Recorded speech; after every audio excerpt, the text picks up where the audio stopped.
dejarte la palabra. Bueno, muchas gracias, Juan Diego. Ujú. ¿Listo? Buenas tardes para todos. ¿Me escuchan bien? Parece que te escuchamos bien todos, sí. Bueno, Juan David me ha invitado a conversarles sobre este tema que es muy interesante, que fue el tema de tesis doctoral. Eh, Mi nombre es Juan Diego Serrano. Yo estudié inicialmente Filosofía y Letras en la UPB en Medellín, luego hice la maestría en Historia y Filosofía de la Ciencia en el Imperial College en Londres y posteriormente el doctorado también en Historia y Filosofía de la Ciencia en la Universidad de Toronto. Entonces, bueno, este es un tema que, digamos, me ha interesado mucho desde hace mucho tiempo, sobre todo pues inicialmente con lo de la diferencia entre ciencia y pseudociencia, el problema de la demarcación que ustedes habrán tratado en su curso. Ese es el enfoque normalmente que tienen los filósofos y también los científicos profesionales sobre este tema, pero mi enfoque va a ser más histórico, desde la historia de la ciencia, porque hasta cierto punto en la historia de la ciencia, concretamente hasta fines del siglo XVII, principios del XVIII, la astrología fue parte de la filosofía natural, que era como entonces se conocía la ciencia. Recordemos que este término de científico es ya posterior del siglo XIX. Entonces esto era parte de la filosofía natural, como lo era, por ejemplo, la alquimia también, pero la astrología incluso llegó a ser enseñada en las universidades de Europa. Entonces lo que yo quise hacer fue un rastreo, ¿cierto? ¿Qué dicen, digamos, como las fuentes primarias, los archivos sobre esta marginación de la astrología, de la filosofía natural y de la astronomía? Entonces, bueno, voy a compartirles la presentación.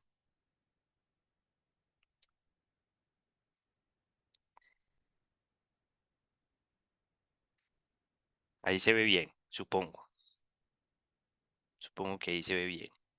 Sí, ahí te vemos perfectamente, sí, las diapositivas. Perfecto. Bueno, entonces para iniciar con el tema, veamos esta figura que hay aquí. Eso es un horóscopo. Un horóscopo no es algo como lo que sale ahora en las revistas o en los periódicos, que es un párrafo describiendo las características de un signo y cosas muy generales. Esto es más próximo a lo que hoy conocemos como una carta astral, que es el mapa que se hacía de lo que había en el cielo en el momento en que la persona nacía, ¿cierto? Ahí no solamente están las posiciones de los planetas en los determinados signos zodiacales, sino también lo que los astrónomos denominaban las casas, que es esa división en esos triángulos. Son 12 triángulos de esos que gobiernan diferentes aspectos de la vida. Y en este caso, como veremos más adelante, pues por qué decidí compartir este horóscopo en particular, lo veremos más adelante, porque no solamente era posible hacer figuras, horóscopos de personas, sino también, por ejemplo, de edificios que se iban a fundar. Entonces, he decidido titular esta charla La marginación de la astrología de la ciencia, porque ese fue pues el tema central, aunque yo me centré concretamente en lo que pasó en Inglaterra. Eh, entonces, miremos. Hay una cosa aquí bastante importante al inicio, ya lo mencioné someramente en la introducción, y es que tenemos que distinguir aquí las aproximaciones diferentes. Desde la filosofía de la ciencia, este tema ha sido abordado como un problema de demarcación de ciencia versus pseudociencia, por qué la astrología no es una ciencia o por qué dejó de ser una ciencia, eh, pero básicamente, pues esto es un enfoque posterior, ¿cierto? Es un enfoque ya del siglo XX, prácticamente. Ya ningún científico toma en serio en este momento la astrología, ni le apuesta a que en algún momento la astrología pueda, por ejemplo, hacer predicciones precisas. Y también los filósofos de la ciencia lo han abordado desde las consideraciones metodológicas, ¿cierto? ¿Qué distingue a la ciencia auténtica de la ciencia que no lo es, que pretende ser ciencia, pero no lo es, como la astrología, ¿cierto? Consideraciones desde el método científico. Normalmente a mí me había interesado el tema desde esa perspectiva, pero quise abordarlo entonces desde la historia de la ciencia. Y la pregunta aquí sería aún más interesante: ¿cuándo, cómo y por qué se separó la astrología de la filosofía natural y de la astronomía? ¿Cuándo exactamente ocurrió esto? Y las razones de por qué ocurrió, porque esto ocurrió en Europa, claramente, como ya dije, pues más o menos a fines del siglo XVII, principios, mediados del XVIII, pero fue un proceso que tuvo lugar en diferentes países, no solamente en Inglaterra, que fue donde me centré yo.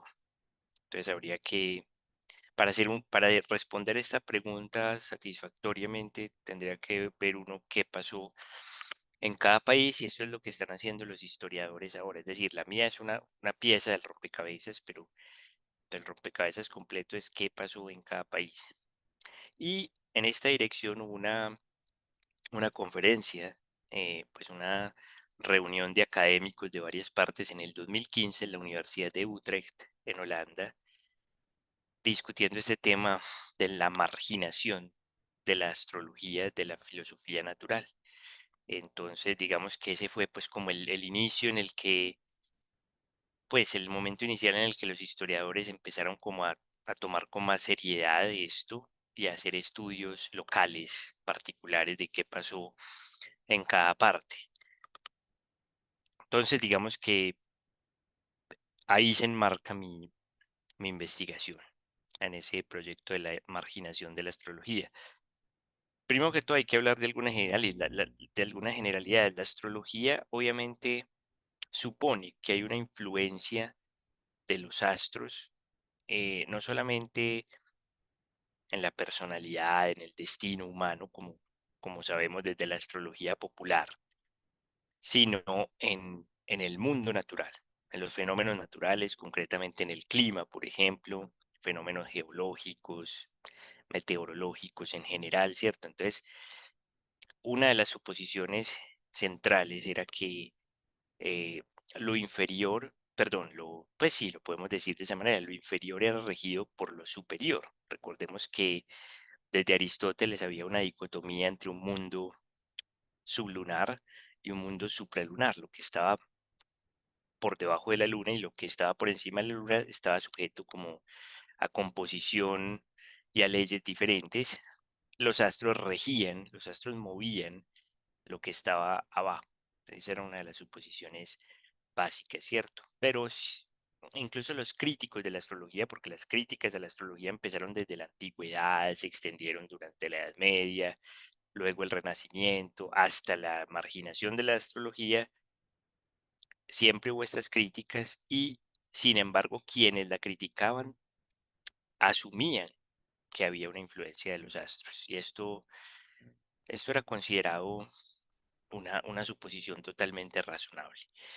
Entonces, podemos hablar de una astrología natural, que es la influencia física de los astros en el mundo terrestre, eh, o el mundo sublunar, y en cosas como el clima, el cuerpo humano, por ejemplo, también desde Galeno, ¿cierto? Toda esta teoría de los humores, cómo influían los astros en, en las enfermedades, etcétera. Y por eso es que los médicos tenían que saber de astrología para poder determinar cómo se restablecía ese balance de los humores de acuerdo a si los astros eran propicios o no.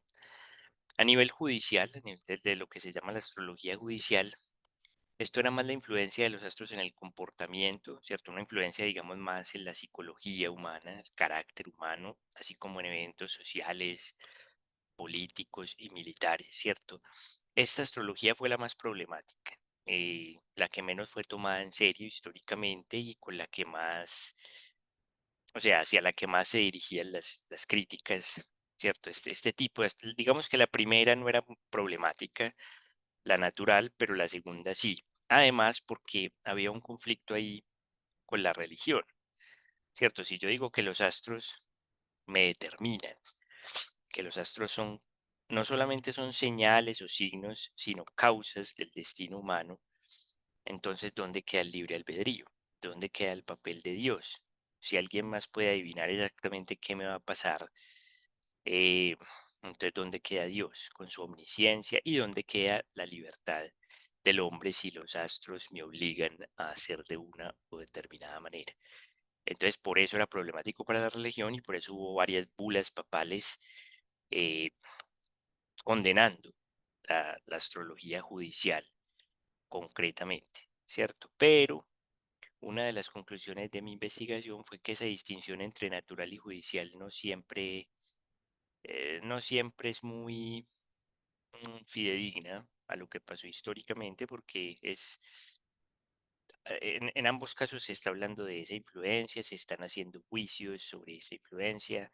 Entonces hay veces que están como mezcladas ambas cosas y esa separación no fue siempre tan tajante, sino que ocurrió más bien a posteriori. Es decir, por una parte la iglesia quería determinar eh, cuál era la astrología legítima y cuál era la que no, ¿cierto? La que era legítima era simplemente esa influencia pues a nivel físico, pero ya la influencia en cuanto a astrología determinista, como dije, era la problemática. Entonces, por una parte, la iglesia quería determinar cuál astrología era válida y cuál no. Y por otra parte, en la ilustración, en el siglo XVIII, los filósofos, los racionalistas, ¿cierto?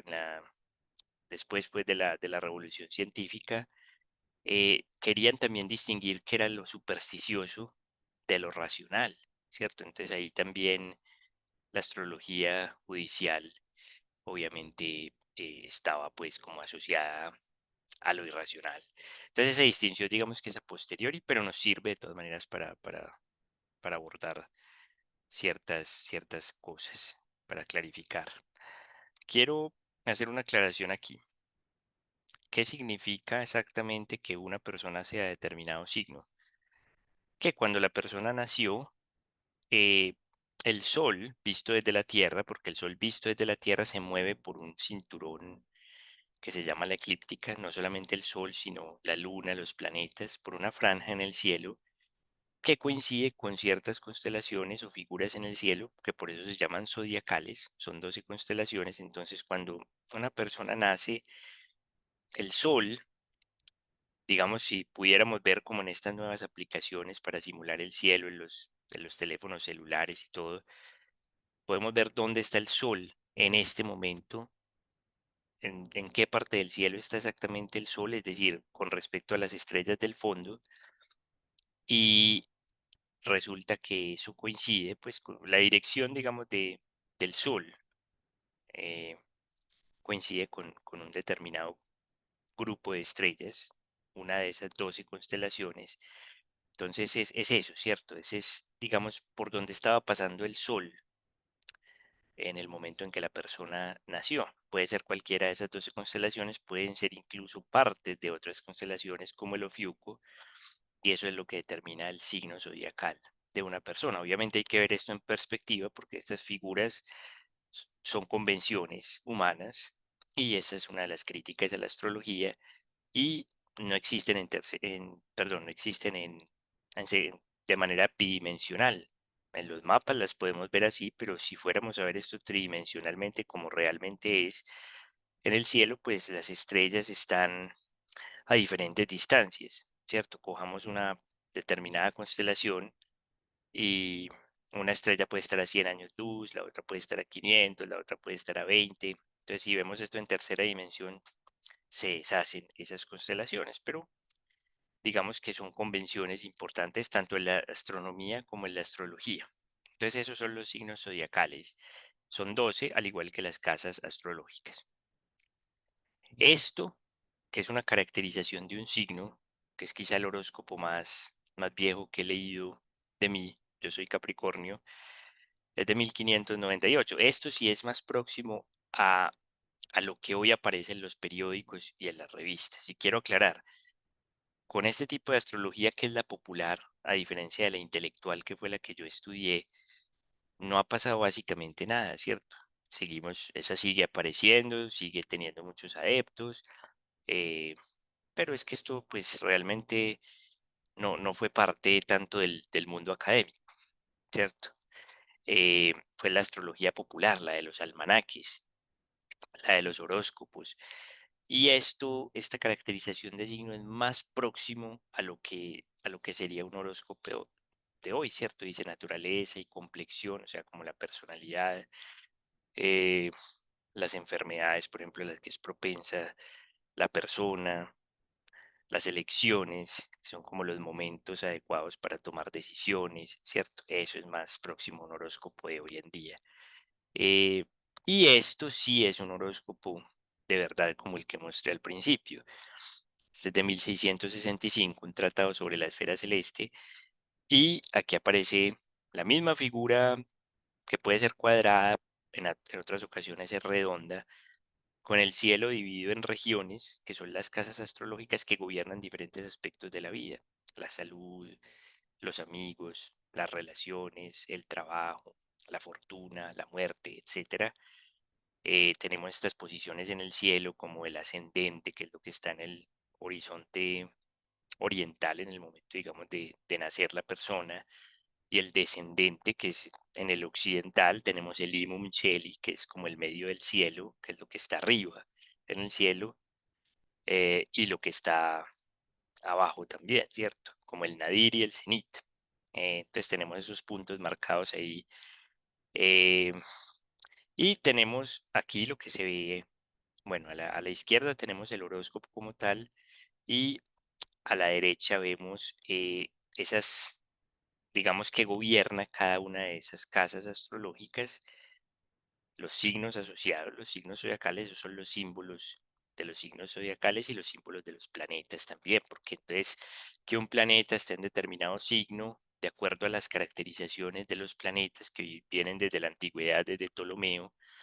Hay planetas benignos, hay planetas malignos, y depende de su posición, si está en una constelación propicia o en una que no es propicia, entonces, o en una casa que es propicia y otra que no. Todas estas cosas entran a la hora de considerar el horóscopo de una persona, ¿cierto? Y todos eh, los personajes de los que voy a hablar acá, algunos de los cuales son los pioneros de la revolución científica: Johannes Kepler, Tycho Brahe, Galileo Galilei, hicieron horóscopos, ¿cierto? Esto no lo sabe mucha gente, porque tenemos esa idea de que eran totalmente racionales, científicos puros, y no perdían tiempo en estas cosas. Pues no, hacer horóscopos era una de las tareas principales de los astrónomos.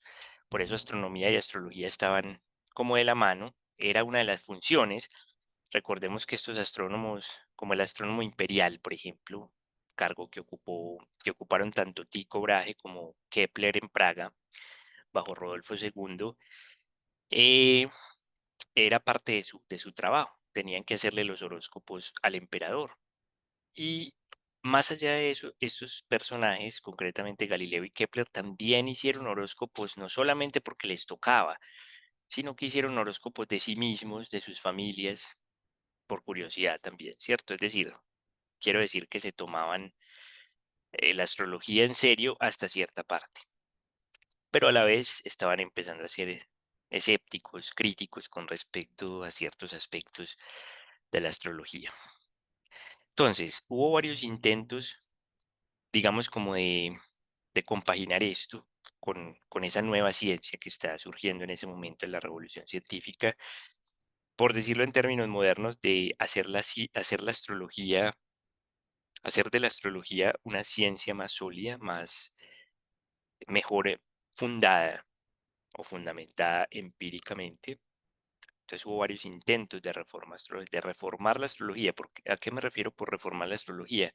Por depurarla de su superstición, de las cosas que no servían en ella, y quedarse solo con lo que supuestamente sí servía y, digamos, iba a redundar en mejores predicciones, por ejemplo, predicciones más precisas.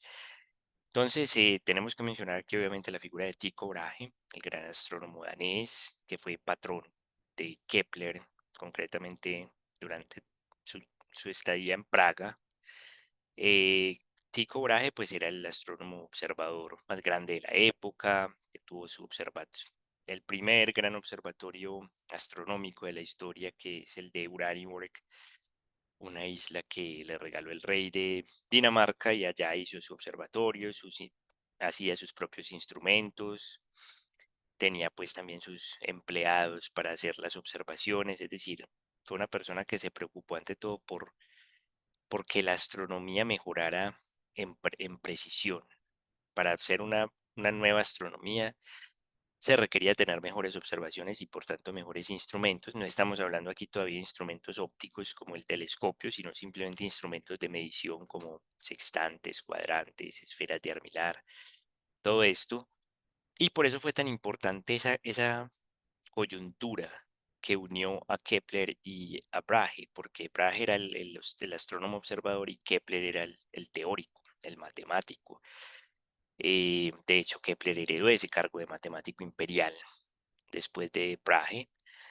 Y Kepler, bueno, ambos, tanto Tycho como Kepler, tuvieron en mente no solamente la reforma de la astronomía, hacerla más precisa, sino paralelamente también la reforma de la astrología, ¿cierto? La astrología era, básicamente, la astrología se tenía que ver con digamos, medir con precisión las posiciones de los planetas.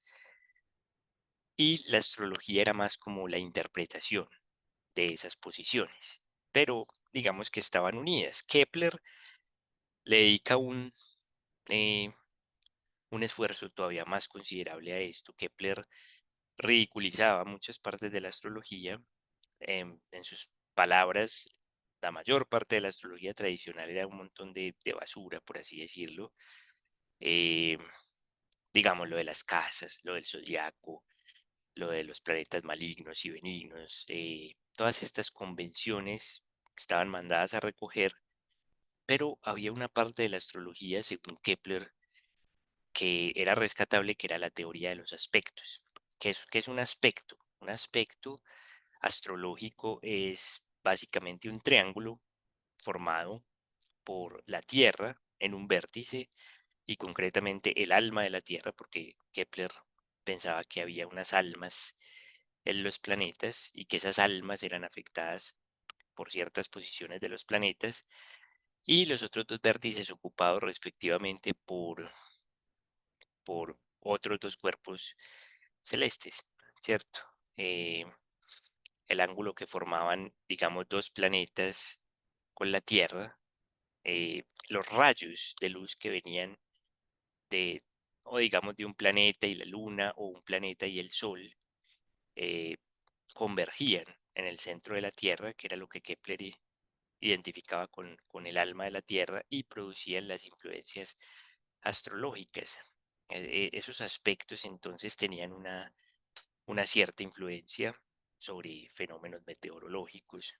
Por ejemplo, había aspectos que podían traer más lluvia, otros aspectos que podían traer más sequía, y por eso Kepler y otros de sus sucesores llevaban diarios meteorológicos, ¿cierto? Como iban observando el clima, iban tratando de encontrar correlaciones entre esas posiciones de los planetas, por ejemplo, y si había más lluvia o menos lluvia, durante décadas incluso, algunos de estos diarios, pero bueno, una de las conclusiones es que realmente no pudieron encontrar estas correlaciones que buscaban entre los cambios climáticos y los aspectos. Pero insisto en que para Kepler la astrología no era solamente una manera de hacer dinero como la presentan algunos, es decir, o de ganarse el favor del emperador.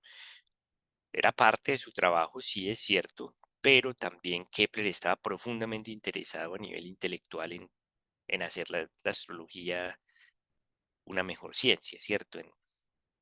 En que, en que pudiera contar con predicciones pues, de mayor precisión, y para esto a su vez había que mejorar la astronomía, también había que reformar la astronomía, porque la astronomía se encargaba de medir estas posiciones con mayor precisión, y es donde entra Tycho Brahe.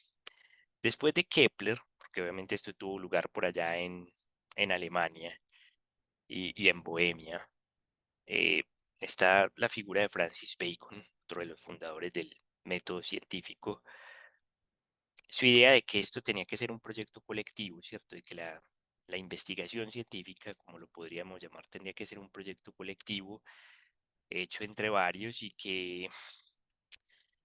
también, ¿cierto? Encontramos con la astrología lo mismo, hay que hacer una depuración de la superstición y quedarnos con una astrología sana, lo que él llama una astrología sana, una astrología ya depurada eh, y basada, pues obviamente, en en los resultados de de la astronomía. Entonces fue también uno de los precursores de de la reforma astrológica. Francis Bacon es fundamental aquí porque digamos que sus ideas fue lo que conllevó a la fundación de la Royal Society, la primera gran sociedad científica, Royal Society de Londres en 1660. Está basada precisamente como en esos proyectos de Bacon, ¿cierto? De, de reformar pues el entendimiento humano, de hacer de esto una actividad colectiva, la importancia, por ejemplo, de las observaciones y de los experimentos, que estos experimentos a veces son atestiguados públicamente, ¿cierto?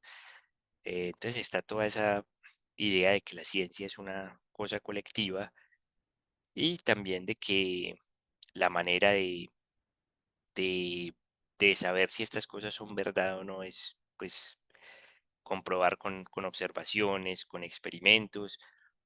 Por otra parte, también, obviamente, en esa misma época, la matematización de la filosofía natural está teniendo lugar, ¿cierto? La idea de que las matemáticas es la herramienta para comprender el mundo, para comprender ciertas regularidades, las leyes, ¿cierto? Y bueno, esto lo vemos concretamente con Galileo, con Kepler, con Descartes, luego con Newton. Eh, entonces aquí hay algo muy interesante. En Londres, por allá a mediados del siglo XVII, existe una cosa para más o menos al mismo tiempo que se fundó la Royal Society, se fundó una sociedad de astrólogos de Londres. Desafortunadamente no sobreviven los récords de esas reuniones que hablaban en ellas, que se discutía, probablemente se discutía también la reforma de la astrología, porque varios de los que atendían a estas reuniones, porque eso sí se conserva, quiénes fueron los que atendieron, eran también miembros de la Royal Society, eran también fellows de la Royal Society y probablemente algunos eran muy críticos de la astrología, pero otros quizá eran más simpáticos hacia la astrología. El caso es que es muy significativo que hayan tenido lugar estas reuniones para discutir la astrología a nivel intelectual en Londres en esa época. Eh, entonces, pues es frustrante, ¿no? Es frustrante que no existan esos registros, pero es demasiado llamativo el hecho de que sí existió tal sociedad y que discutían la astrología en serio. Y podemos hablar de varios grupos de reformistas de la astrología en Inglaterra. Hasta donde yo sé, esto no pasó en otro lugar, ¿cierto? Esto, por ejemplo, de la Sociedad de Astrólogos, no sé si haya pasado en otra parte de Europa, hasta donde yo sé, no, y tampoco que haya habido tantos reformistas. Bueno, porque podemos hablar de Kepler, por ejemplo, en el continente, podemos hablar de los cartesianos, por ejemplo, Megerlin, Placentinus en Alemania, Gadrois en Francia, pero por ejemplo todo este grupo de lo que denomino los baconianos, ¿cierto? Los seguidores de Bacon en cuanto al proyecto de que la astrología tenía que ser mejor fundada empíricamente. Está por ejemplo ahí John Gould, que escribió un tratado bastante extenso llamado eh, Astrometeorología.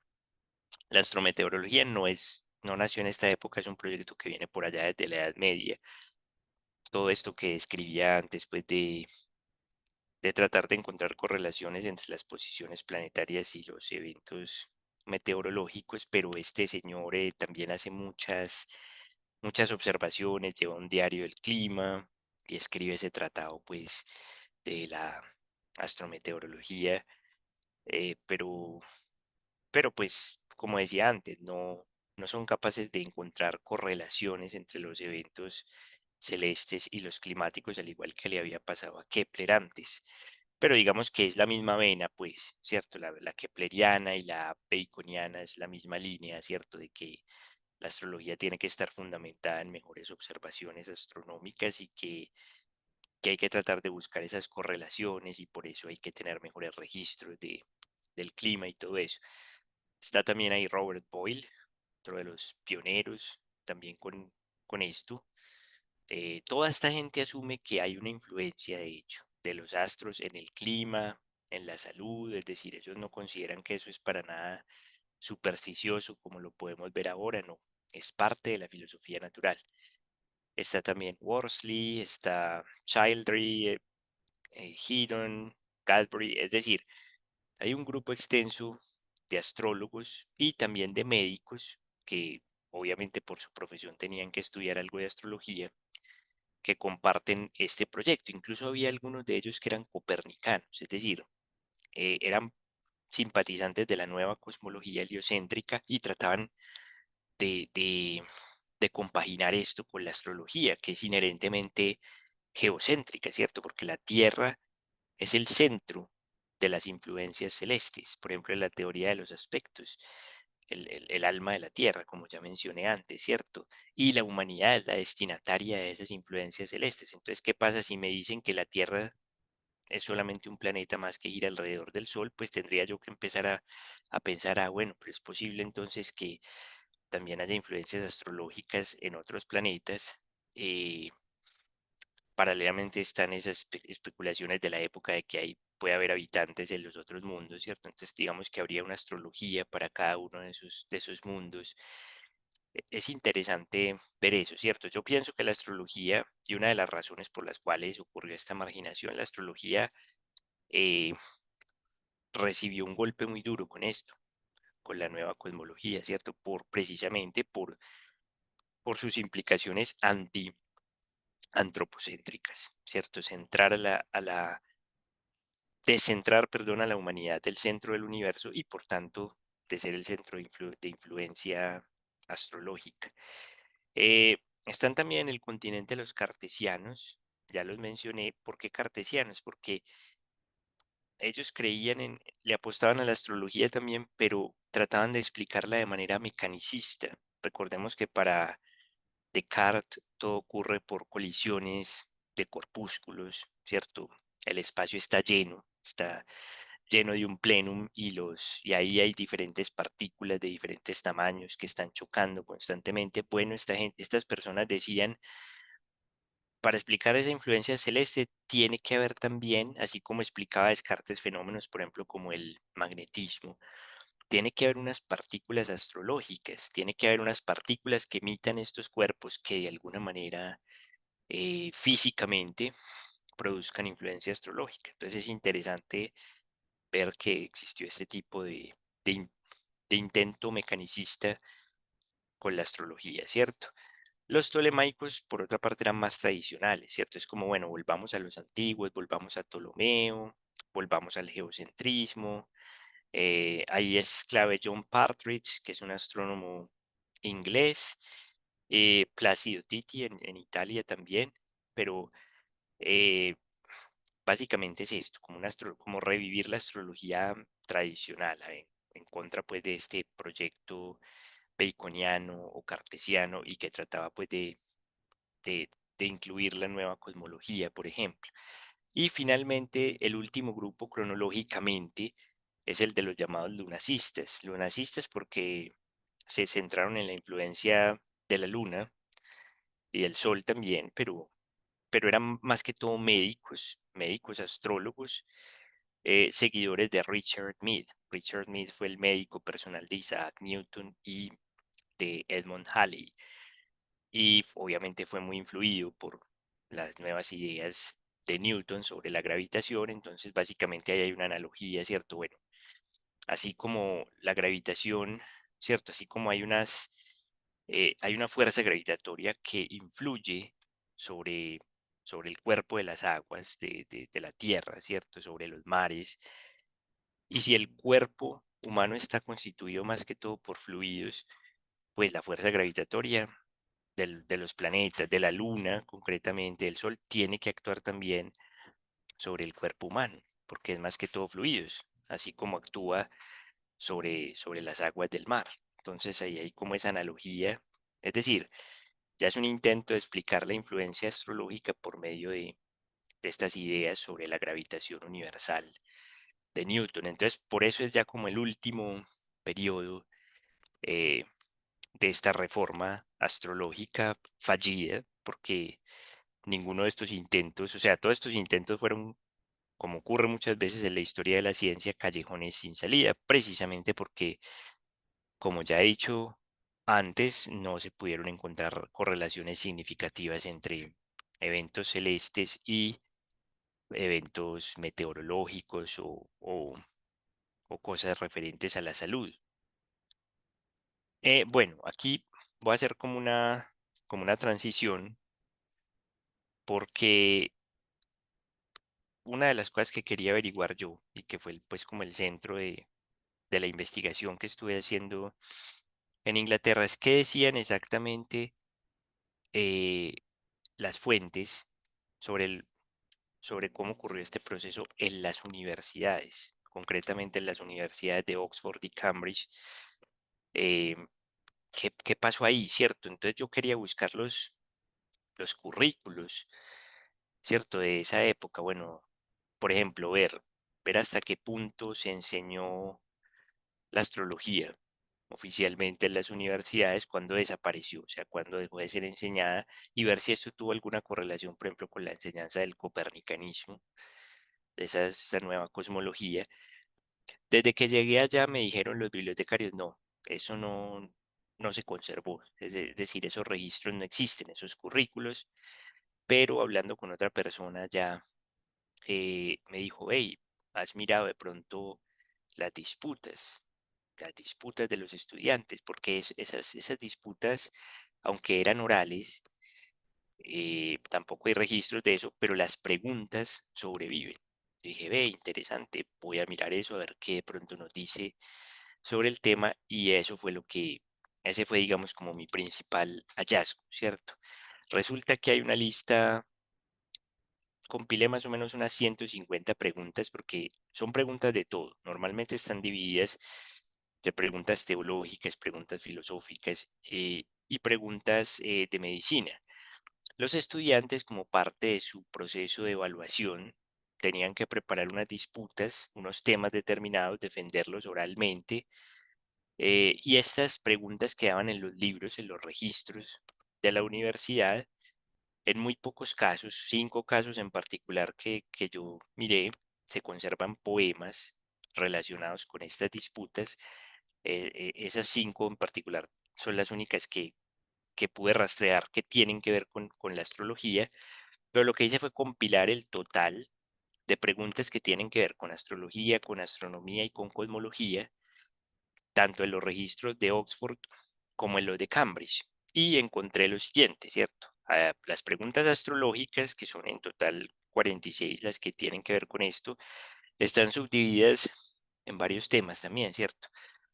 Eh, Hay unas que tienen que ver con lo que llamé antes, bueno, no sé si había utilizado esa expresión, pero yo lo llamo el axioma astrológico, la idea de que lo superior rige lo inferior, ¿cierto? Lo superior controla lo inferior, es decir, hay una jerarquía de causación, que esto viene de Aristóteles, pero ese marco filosófico aristotélico en la filosofía natural es importantísimo porque la astrología tradicional está basada en él. Y otra de las razones de la marginación es que durante ese periodo precisamente ocurre toda esta crítica, todo este debilitamiento del marco aristotélico. Entonces, algunas tienen que ver con eso, en este caso unas pocas, unas 4. Otras tienen que ver con la incertidumbre de la astrología. La astrología es algo incierto, no es algo de lo cual podemos obtener conocimiento cierto. Las predicciones no son precisas, los astrólogos no se ponen de acuerdo entre ellos. Otras tienen que ver con la astrología judicial, que ya expliqué lo que es muy problemática y la que es blanco más que todo de críticas desde la religión. También la influencia en los cuerpos, ¿cierto? La relación con la medicina, no solamente en los cuerpos humanos, sino también en los cuerpos de los animales. Y finalmente el tema de los cometas, al que volveré más adelante. Entonces, digamos que así están distribuidas las preguntas que tienen que ver con astrología. Y así están distribuidas las preguntas que tienen que ver con la cosmología y con la astronomía. Ustedes dirán, pero ¿cómo en esa época puede uno diferenciar tan claramente entre lo astrológico y lo astronómico y cosmológico si eso supuestamente estaba mezclado? No, pero sí, las preguntas son muy claras respecto a, digamos, las que tienen que ver con astrología, ¿cierto? Entonces, por eso las pude separar. Eh, las que tienen que ver con cosmología en general, digamos, con si el universo es finito o infinito, si, si hay vacíos, si todo está lleno. eh, este es un grupo, pues, un subgrupo de estas preguntas. Otras tienen que ver con esas nacientes especulaciones sobre la pluralidad de los mundos, si hay vida en otras partes, si hay habitantes en otros planetas, en esos satélites, por ejemplo, que se están descubriendo en esa época. Los cometas, obviamente, aquí tienen su lugar también, y la gran mayoría de ellas, una enorme mayoría, tiene que ver con lo que denomino fenómenos astronómicos, es decir, cosas que corresponden al sistema del Sol, la Luna y la Tierra, ¿cierto? Entonces, que las mareas, las auroras, los, pues sí, todos los meteoros, los movimientos de la Tierra, todo esto, ¿cierto? Fenómenos astronómicos más comunes. Y estas preguntas se van haciendo cada vez más específicas, más precisas, ¿cierto? Y las preguntas que tienen que ver con astrología van desapareciendo a lo largo del tiempo. Entonces, este, digamos que de estos gráficos es el más importante, porque esto nos muestra claramente cómo por allá, más o menos entre 1600 y 1650, mediados del siglo XVII, esas preguntas tuvieron un pico, ¿cierto? Hubo una mayor cantidad de preguntas astrológicas en las disputas, eh, pero después empezaron a declinar. Esto desaparece por allá hacia 1740 y punta, antes de mediados del siglo XVIII. Las preguntas astrológicas no solamente disminuyen, sino que dejan de aparecer en los registros, mientras que las preguntas astronómicas y cosmológicas se disparan, como ustedes pueden ver aquí, más o menos por ese mismo periodo, principios del siglo XVIII. Y aquí tuvo una influencia crucial el newtonianismo, ¿cierto? Las ideas de Newton eh, sobre la gravitación, todo esto. Muchas de estas preguntas son precisamente dentro de ese contexto de las ideas de Newton y de la nueva cosmología heliocéntrica, ¿cierto? Eh, entonces, aquí se muestra claramente cómo disminuyeron y desaparecieron las preguntas astrológicas y cómo aumentaron las otras exponencialmente. Y esto nos dice más o menos, es un indicador, ¿cierto? No es el único, pero no tenemos, por ejemplo, esos registros de los currículos en las universidades. No sabemos ahí exactamente hasta cuándo fue enseñada, por ejemplo, oficialmente la astrología, pero esto es un indicador porque estas eran las disputas, que eran un ejercicio intelectual de los estudiantes y eran parte de sus ejercicios de evaluación. Bueno, esto, ¿quieren hacer de pronto alguna pausa? Sí, en este Hola Juan momento. Diego, sí, yo creo que es bueno que hagamos una pausita en este momento. Sí, Típicamente esta es la hora en la que listo, paramos y listo. pues entiendo que todavía te falta algo Pero más que decirnos de tu poco, exposición, sí, ¿cierto? sí. Perfecto, entonces seguimos en 15 minuticos. Yo voy a Y ya pausar. entonces, o sea, como terminar la presentación y un espacio para preguntas. Sí, Listo, perfecto. Muchas gracias, Juan Diego. Muy interesante listo, a todo. Listo. listo.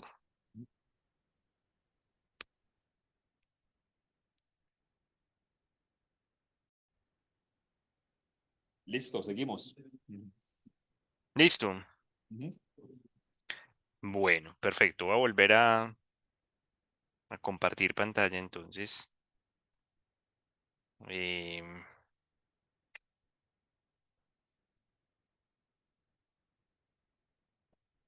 ahí sí. Listo. Esta era la imagen que había mostrado al principio. el horóscopo que mostré al principio. Y resulta que este no es un horóscopo típico, porque no es un horóscopo hecho para una persona, sino hecho para un edificio, en concreto el Observatorio Real de Greenwich, que fue fundado en 1675, ¿cierto? Por donde pasa la línea del meridiano de Greenwich. Y este fue esto fue fundado por el primer astrónomo real de Inglaterra, John Flamsteed, rival de Isaac Newton también. Y es muy curioso, no solamente por ese hecho de que es un horóscopo no hecho para una persona, sino para un observatorio, sino que además podemos decir, por lo menos hasta donde yo conozco, que este es el último horóscopo hecho por un astrónomo. Y tiene una particularidad, ahí en el cuadrado, en la mitad, que es donde está la información de la persona o del edificio, ¿cierto? Ahí dice, bueno, dice la posición geográfica del observatorio, el año de fundación, la fecha de fundación, eh, y abajo, como en otro color de tinta, dice Rhizum teneatis amicis, que es, el latín es como aguanten la risa, amigos, ¿cierto? Qué ridículo es esto. Un astrónomo haciendo un horóscopo para el Observatorio Real, ¿cierto? Entonces, por eso considero que es importante, probablemente el último horóscopo hecho por un astrónomo.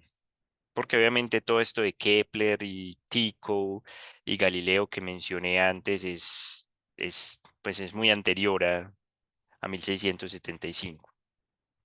Bueno, yo había dicho antes que estas ideas de Newton, la gravitación, tuvieron un efecto muy importante en en el declive de la astrología, concretamente pues en el caso de Inglaterra y en el caso de las universidades de Oxford y Cambridge, y particularmente en Cambridge, que se iba a convertir en el bastión del newtonianismo. Pero Newton, más en general, por lo menos en el caso de Inglaterra, representa como un límite superior para el interés en la astrología, por lo menos el interés intelectual en la astrología. Recordemos que el interés popular siguió vigente y sigue vigente. Estamos hablando aquí del interés intelectual, de los círculos educados en la astrología.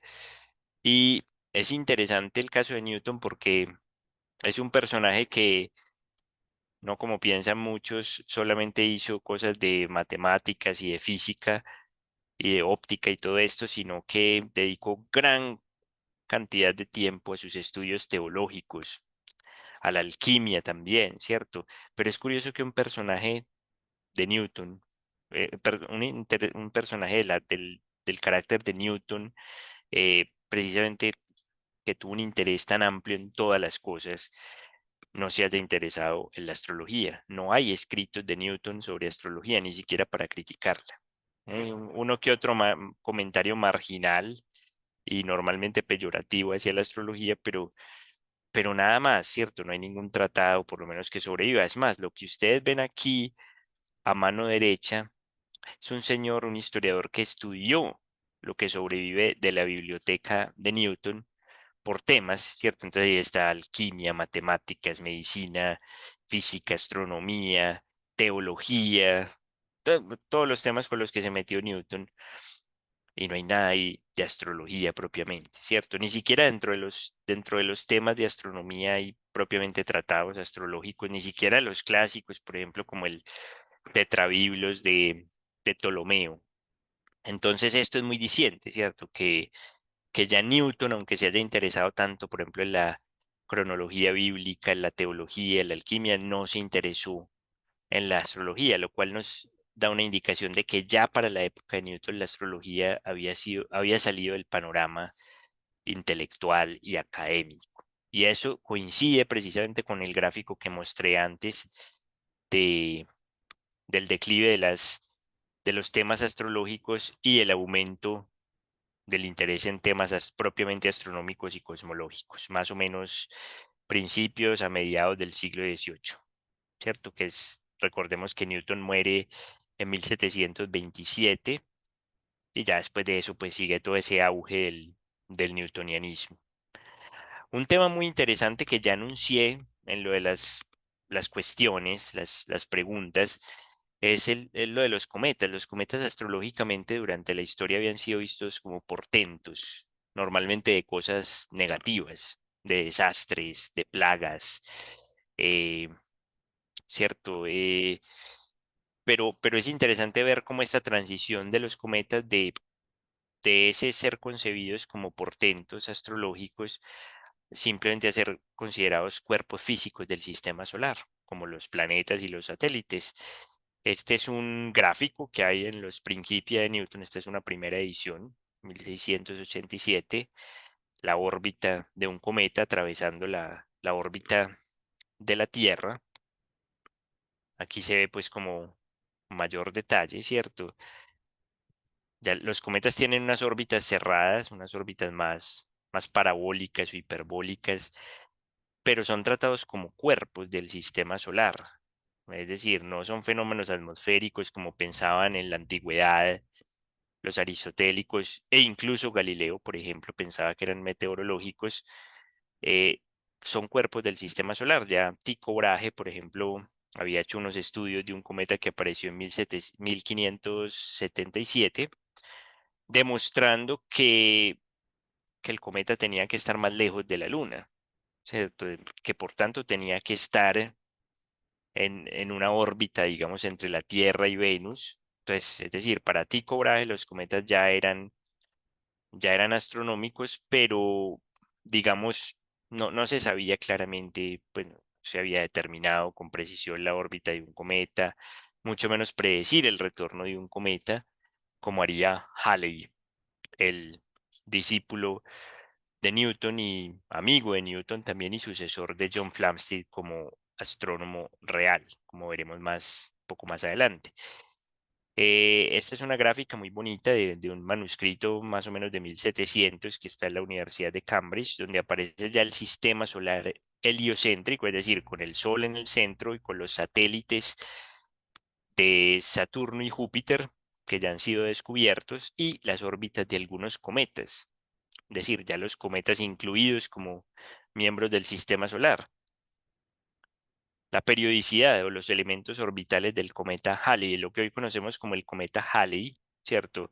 ¿Qué hizo Edmund Halley? Se empezó a estudiar los registros como de estos datos de observaciones de cometas en la antigüedad y se dio cuenta de que, por ejemplo, el cometa visto en 1607 y el cometa de 1682, si ustedes comparan los números, son muy similares, ¿cierto? Estos elementos orbitales y llega a la conclusión de que es uno y el mismo cometa y que este cometa va a volver a pasar aproximadamente 1758-59. Y efectivamente, esto es una predicción que Halley desafortunadamente no vivió para comprobar, ya había muerto, pero fue el primero en, en predecir el retorno de un cometa, que hoy conocemos como el cometa Halley, que pasa cada unos 76 años. Y esto, pues esto marca una ruptura clara con la astrología. ¿Por qué? Porque primero que todo para la astrología eran portentos, pero eran cosas totalmente impredecibles. Cometa podía aparecer en cualquier momento, eh, casi como un acto milagroso, actos divinos, pero aquí ya hay algo predicho desde la teoría gravitatoria de Newton. No quiere decir esto que los cometas con Newton y con Halley pierdan su significado religioso, su significado teológico, pierden su significado astrológico, pero siguen teniendo un papel como elementos importantes en la cosmogonía, ¿cierto? En la creación del mundo, en la renovación de la materia celeste y también en el fin del mundo. Entonces tienen, digamos, como un papel religioso, pero no un papel astrológico. Aquí vemos una ilustración de el retorno de ese cometa en 1758-59 sobre el río Támesis en Londres y el retrato pues de Edmund Halley, el primer humano en predecir el retorno de un cometa gracias obviamente a las teorías de Newton y esto marca una ruptura con la astrología. Los cometas dejan de ser objeto de la astrología y pasan a ser objeto de la astronomía y de la de la cosmología, de la física, ¿cierto? Y son predecibles, por lo menos algunos de ellos, los que retornan, los cometas periódicos, porque hay cometas que por la forma de sus órbitas solamente pasan una vez y no retornan, pero este es el caso de un cometa periódico. Quería pues hacer como esa observación sobre los cometas porque me parece interesante. Pero resumiendo lo que he venido diciendo en esta charla, ¿cierto? ¿Cuáles son esos factores de la marginación de la astrología de la ciencia? Para resumir, ¿cuáles son las principales razones, ¿cierto? Cronológicamente, recordemos que esto ocurre finales del siglo XVII, principios del XVIII. Ahí ocurre no solamente en Inglaterra, sino en toda Europa.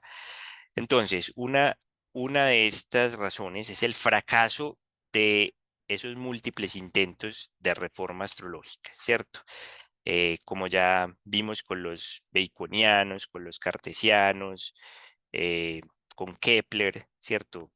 Hubo un intento de reforma astrológica, de volver a la astrología una ciencia empíricamente más fundamentada, pero no pueden encontrar unas correlaciones entre los fenómenos celestes y los fenómenos meteorológicos, por lo menos significativa, y mucho menos relaciones de causación, ¿cierto? De que lo uno causa lo otro.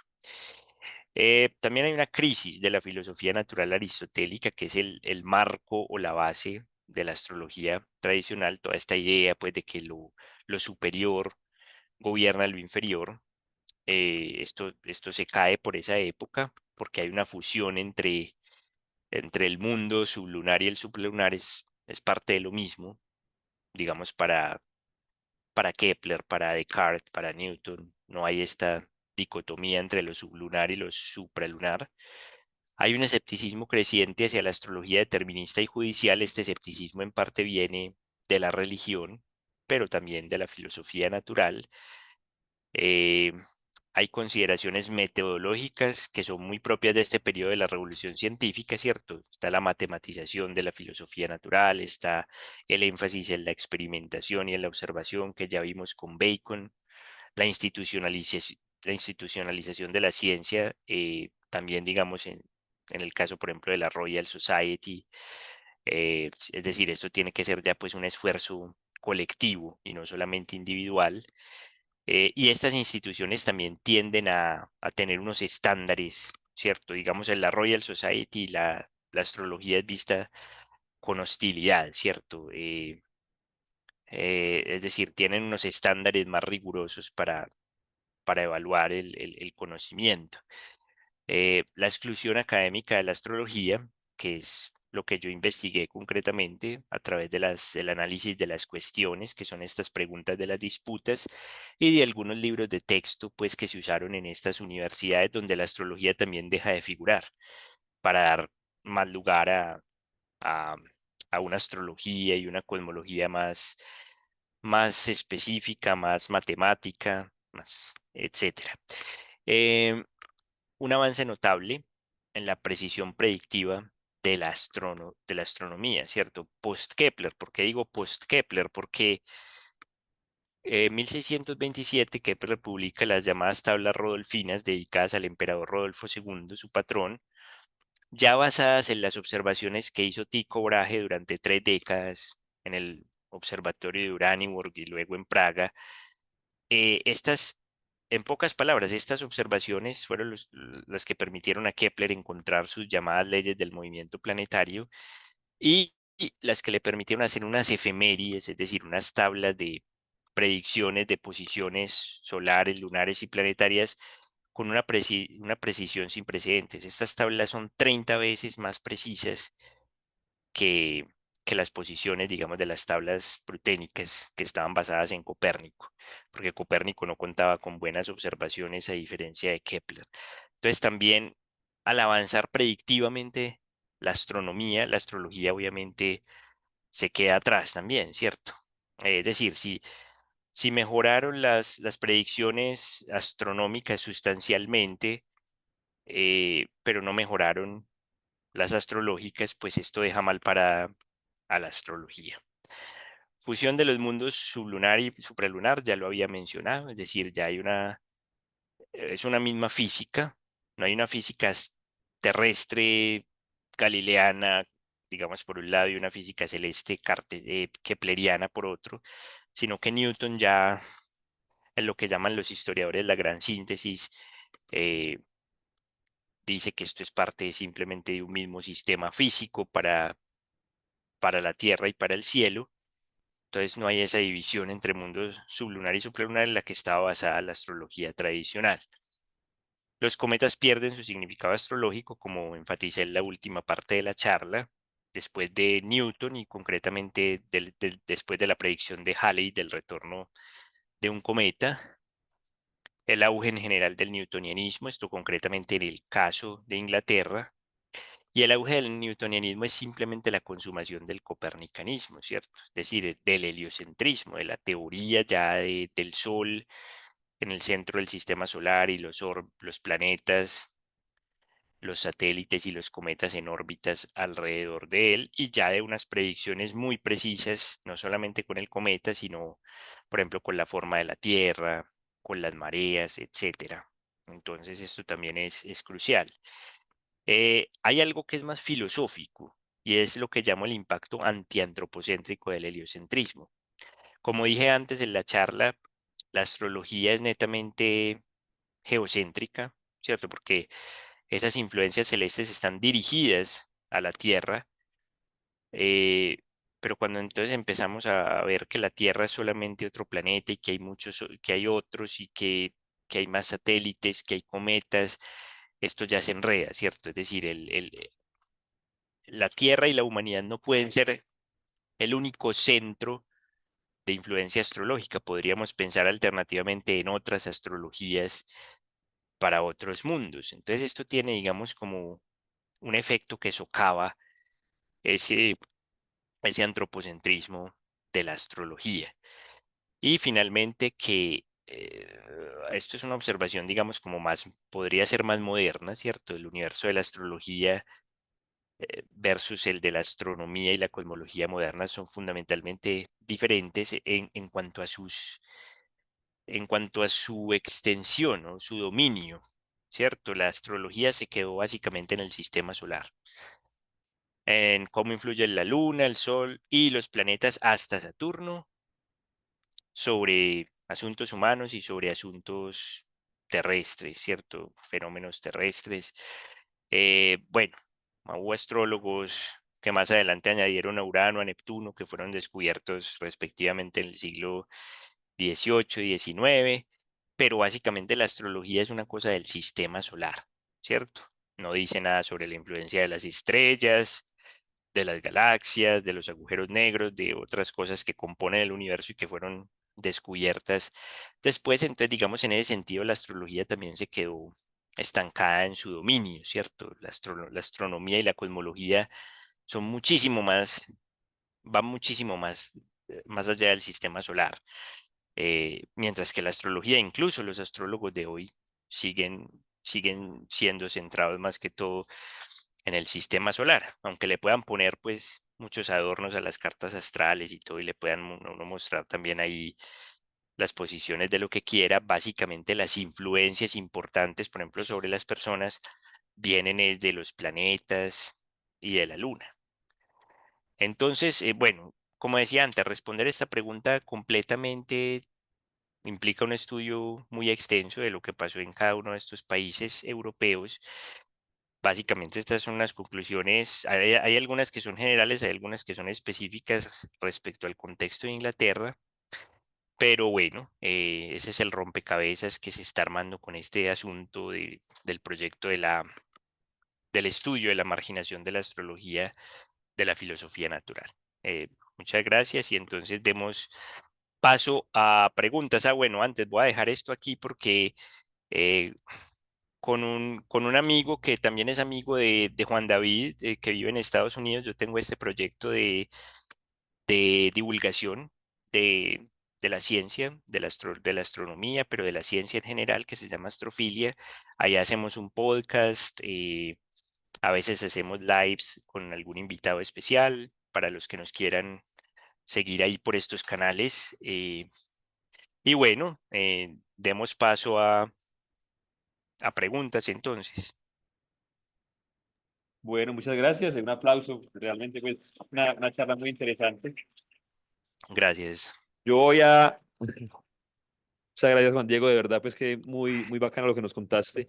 Voy a encender los bombillos y mientras tanto, pues sí, voy a invitarlos a todos ustedes a que escuchen las charlas de astrofilia y voy aquí a meter un poquito la mano al juego porque por ahí en algún momento puede que yo esté hablando con ellos, vamos a hablar, hay por ahí la idea de que hablemos de si las matemáticas son algo que existe por sí mismo o está solo en nuestra cabeza, pues cosa pues que en algún momento probablemente va a entrar en las charlas de astrofilia, pero ahora entremos en tema. ¿Quién tiene preguntas en este momento? Sí, por aquí hay una pregunta de Julián. Y si no escuchas bien, Juan Diego, Perfecto, sí. Un momento listo, voy a listo. cuadrar algo aquí del video y ya. Tranquilo, ya te paso la primera pregunta. Sí, dale. ¿La hago ya? Sí, dale, yo creo que les preguntaré, ¿lo estoy escuchando bien? Juan Di, ¿me escuchas? ¿Todo bien? Sí, escucho. Sí, dale, yo creo Ah, que listo, dale, perfecto. Pero es más como por curiosidad. Tú comentabas ya que ya, bueno, Kepler y Brahe sean como los horóscopos como por necesidad o por obligación, pero también aparecía de que ellos no están muy, digamos, pues creyentes de esa vuelta. Entonces, el punto de hacerlo por obligación del gobierno, digámoslo así, pero saber que no contaban, que no creían en eso, el gobierno no les hizo algo como teniendo en cuenta eso, de que lo hacía más como por dinero que por convicción. Gracias por la pregunta. Dale. No hubo ninguna consecuencia sobre eso. O sea, igual ellos seguían haciendo sus horóscopos, seguían cumpliendo con sus deberes de matemáticos imperiales y, digamos, paralelamente ellos tenían sus dudas sobre esto, ¿cierto? Hay un pasaje muy, voy a ver si lo encuentro rápido, ¿cierto? Un pasaje que me parece muy importante de Kepler. Esto es de la Armonía de los Mundos, Harmonice Mundi, que es una de las grandes obras de Kepler, eh, que precisamente expresa eso, ¿cierto? Como su actitud hacia la astrología y hacia ese deber, pues, como de cumplir con eso. eh, y por otra parte, pues, como realmente el que pensaba, cuál era la influencia importante. Vamos a ver, vamos a ver si lo encuentro. Voy a tratar de hacer una traducción así rápida. Eh, Dice, mis estrellas no fueron Mercurio como la estrella de la mañana en el ángulo de la séptima casa, eh, en, en cuarto con Marte, ¿cierto? Es una posición, eh, ¿cierto? Refiriéndose a esto de los aspectos, sino que fueron Copérnicos, fueron Tycho Brahe, sin cuyos libros de observaciones eh, todo lo que hoy ha sido traído a la luz hubiera permanecido en la oscuridad. Eh, no fue Saturno ni Mercurio, sino Rodolfo y Matías, mis mecenas. No fueron pues como las expectativas de los planetas, Capricornio, para Saturno, sino la casa de Austria, eh, el hogar del emperador y la liberalidad de los nobles, en un inusual patrón al responder a mi petición. Eh, Entonces, básicamente es eso, ¿cierto? Como, o sea, Kepler está reconociendo aquí cuáles fueron realmente sus influencias, ¿cierto? Sus mecenas, sus maestros intelectuales, no las estrellas realmente. Eh, entonces, es como aterrizar eso, ¿cierto? Como esas críticas que él va haciendo y como dije antes, la mayor parte de la astrología tradicional, exceptuando los aspectos, porque los aspectos no son innovación de Kepler, sino que vienen de Ptolomeo también considera que no, pues que hay que depurar a la astrología de todo eso, algo muy similar a lo que piensa Bacon. Pero Kepler no tuvo ninguna consecuencia, es decir, no hubo ninguna consecuencia por esto, pues por, digamos, por ser escéptico, porque normalmente esto lo expresaba en escritos dirigidos a otro público, básicamente.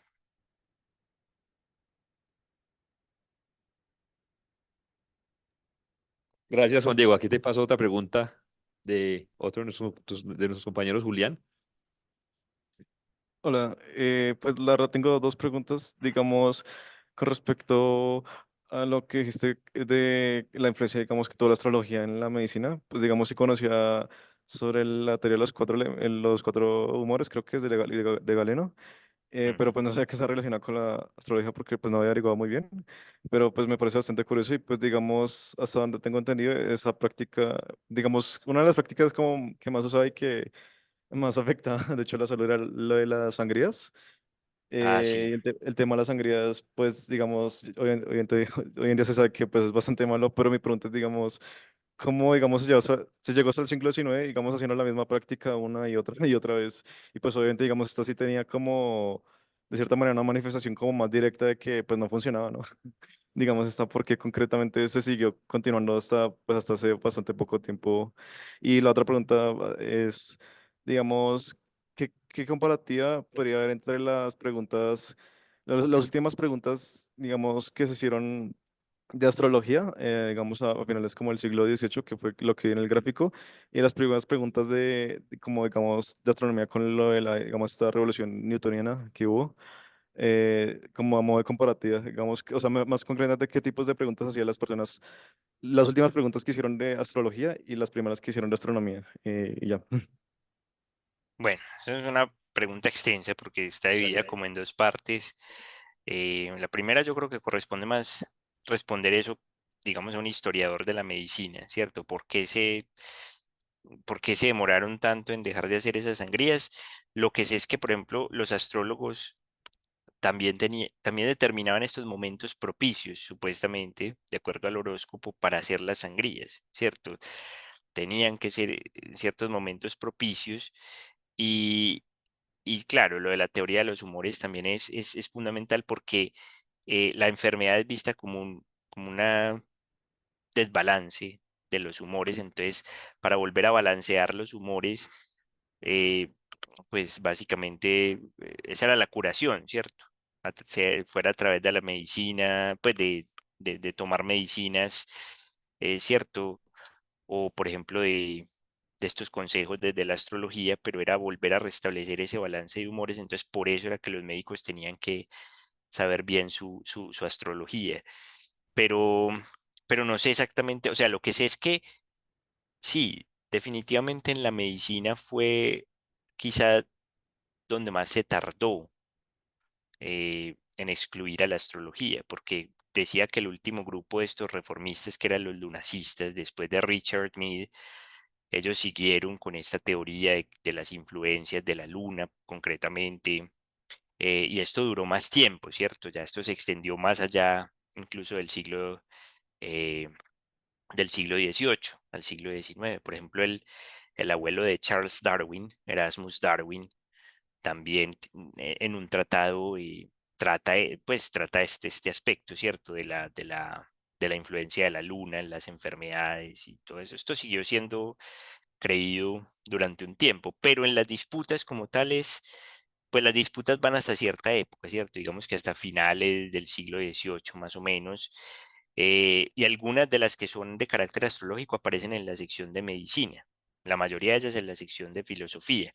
Eh, ¿Cuáles serían ejemplos? Digamos, bueno, obviamente voy a remitirme porque es que yo tengo la lista, digamos, de las preguntas, ahí no se las mostré, pero para darles algunos ejemplos de cuáles son unas preguntas astrológicas y cuáles son unas preguntas, digamos, que yo llamaría más cosmológicas o astronómicas, ¿cierto? Por ejemplo, momentico, encuentro aquí las astrológicas. eh, por ejemplo, ¿pueden los astrólogos predecir eventos futuros con certeza? Eh, ¿Pueden los cometas presagiar cambios en una república? Eh, ¿Gobiernan los 12 signos del zodiaco partes respectivas del cuerpo humano? Es lo inferior dirigido por lo superior, que esto es muy recurrente, ¿cierto? Los eventos políticos deben seguir el balance de los cielos, debe ser la adivinación astrológica aprobada, son los ingleses más fuertes que los españoles debido a la influencia celeste. Es decir, este es el tipo de preguntas que que son claramente astrológicas, ¿cierto? Y miremos, por ejemplo, algunos de los ejemplos de las otras, ¿cierto? De las preguntas cosmológicas y astronómicas. Por ejemplo, hay materia en el cielo, está la Tierra en el centro del universo, es la Luna la causa del flujo y el reflujo del mar, tiene la Tierra una naturaleza magnética, es la Luna habitable, están los cometas hechos de materia celeste, es el Sol fuego, por ejemplo. Y ya respecto a la última parte que me preguntabas, ¿cierto? Lo que tiene que ver con Newton, ¿cierto? Eh, Hay en los cuerpos un principio de gravitación interno, por ejemplo. Es la teoría de Newton sobre los cometas correcta. Es la teoría de las mareas de Newton correcta, es decir, específicamente, ¿cierto? Cosas newtonianas, ¿cierto? Entonces ahí se ve un cambio de carácter en las preguntas. Sin embargo, esto es un indicador, ¿cierto? Es decir, yo no estoy diciendo que solamente estas preguntas de las disputas nos muestren por qué se marginó a la astrología de la filosofía natural, sino que es uno de los indicadores. Otro es por ejemplo, los textos, los libros de texto que eran usados en las universidades. Otro podría ser los currículos que yo estaba buscando, pero que no existen en Oxford y Cambridge, pero puede que en otras universidades de Europa sí existen, es decir, donde aparezca qué cursos dictaban, por ejemplo, en las universidades y se pueda rastrear hasta qué punto enseñaron astrología. Eh, es decir, este tipo pues de indicadores.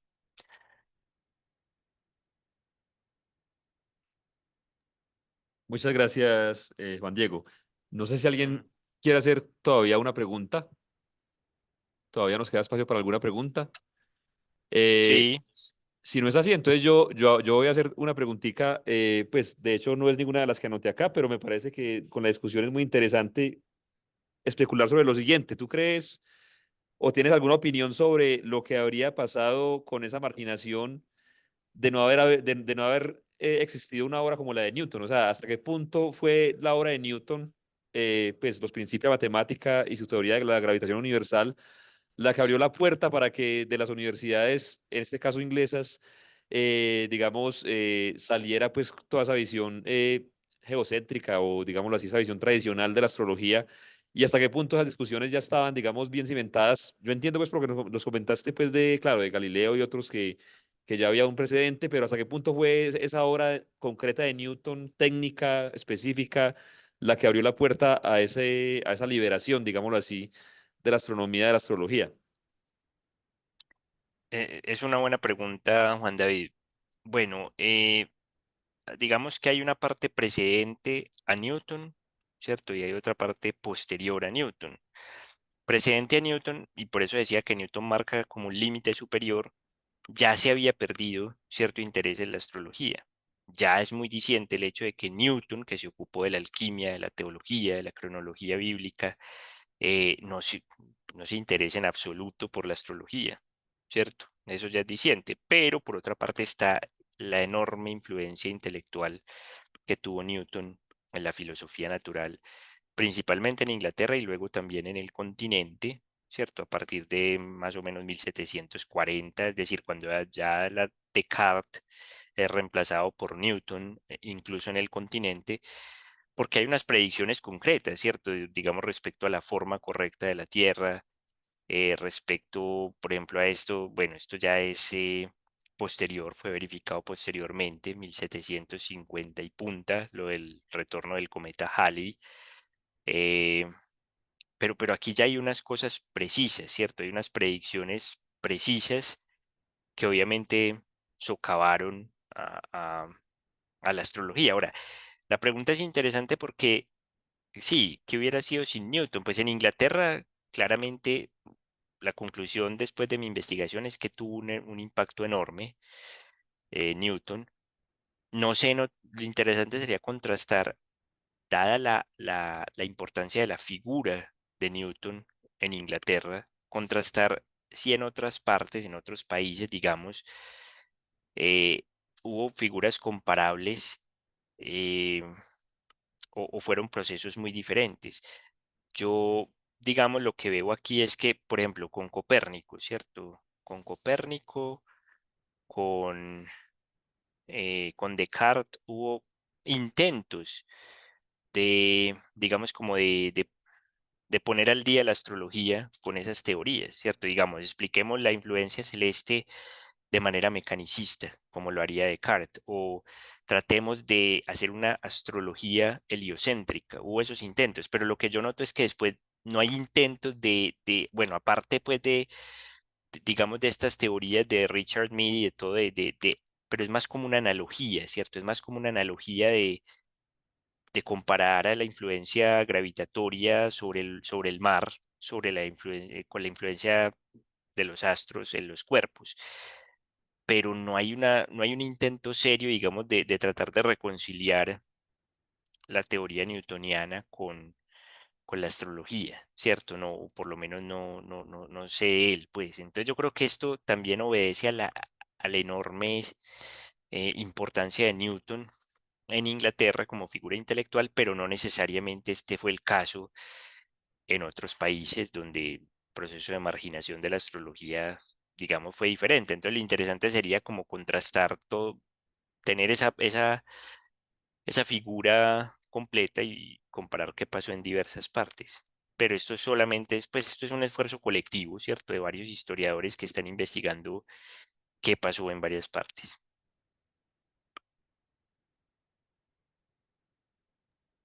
Bueno, Juan Diego, entonces ahora sí nos toca despedirnos porque el tiempo se nos agotó. Te agradezco mucho. Pido un aplauso para Juan Diego de nuevo.